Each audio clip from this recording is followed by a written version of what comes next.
Doctor Abdul Kalam. Doctor Abdul Kalam के बारे में कौन नहीं जानता। डॉक्टर अब्दुल कलाम हमारे देश के प्रेसिडेंट थे। डॉक्टर अब्दुल कलाम के बचपन के बारे में कुछ चीज़ें शेयर करती हूँ। वे दुनिया के महानतम वैज्ञानिकों में से एक थे।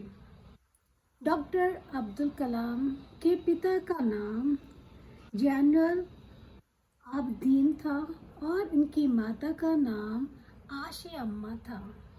और डॉक्टर अब्दुल कलाम का जन्म 1931 में रामेश्वरम में हुआ था।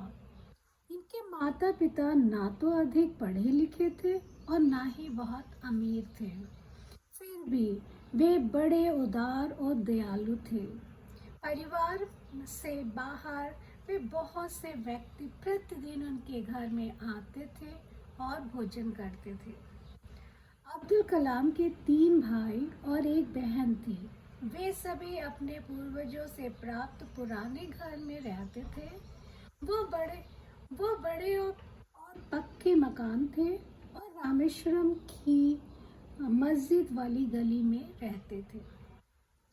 अब्दुल कलाम 8 वर्ष की आयु में 1939 में दूसरा विश्व युद्ध जब हुआ था, अचानक इमली के बीजों की मांग बढ़ गई थी।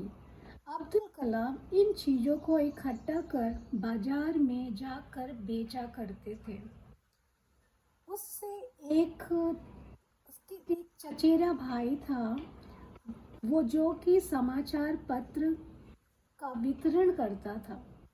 उसने अब्दुल कलाम को अपने सहायक के रूप में नियुक्त कर दिया था। इस प्रकार बालक अब्दुल कलाम की पहली कमाई शुरू हुई। अब्दुल कलाम के माता पिता उनके काफ़ी प्रभावित थे। अब्दुल कलाम कुछ मित्रों और अध्यापकों ने भी अपने प्रभावित किया था। अब्दुल कलाम बहुत ही टैलेंटेड, बहुत ही उदार और तेज़ दिमाग के इंसान थे। वह रामेश्वरम प्रारंभिक विद्यालय में पढ़ा करते थे।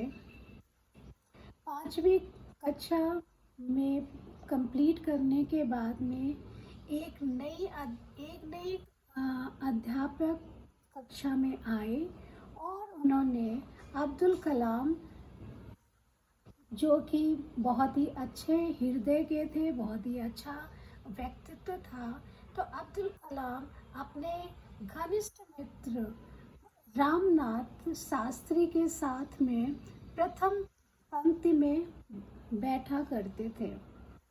नए अध्यापक एक हिंदू पुजारी के पुत्र का एक मुसलमान लड़के के पास में बैठना सहन नहीं कर पाते थे। उन्होंने अब्दुल के पीछे की पंक्ति में बैठने के लिए कहा। वह बड़े ही दुखी होकर के, और रामनाथ शास्त्री का भी वही हाल था।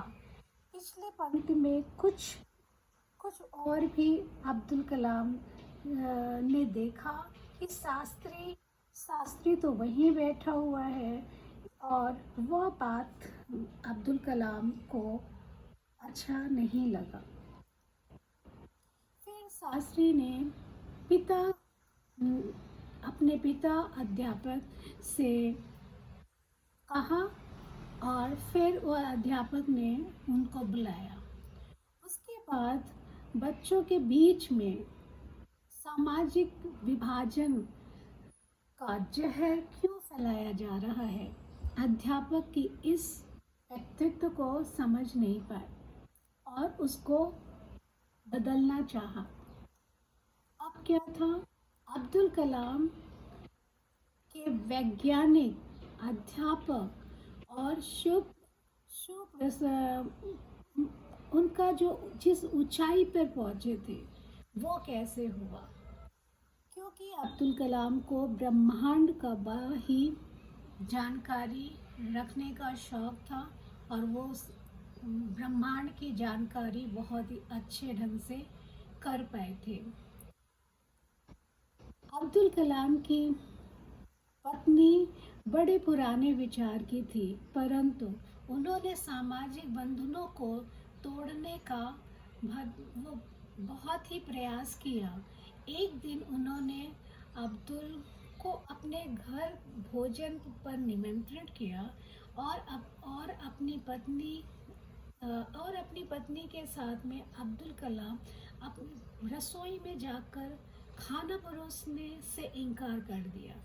इस पर उनके फ्रेंड जो थे वो हाथ में अब्दुल कलाम को खाना परोस दिया और उनसे कहने लगे कि पास में बैठकर भोजन करने लगे। अध्यापक ने अब्दुल को साप्ताहिक पर एक विचार प्रस्तुत किया। आगे साप्ताहिक एक पत्र था, न्यूज़पेपर था, उसके विषय में वार्तालाप करने लगे।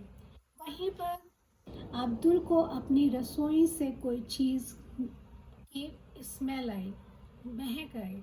उससे वो दौड़ करके किचन में चले गए। अब क्या था, अपने पिता से अब्दुल कलाम को ईमानदारी और आत्मसंयम विरासत में मिला हुआ था।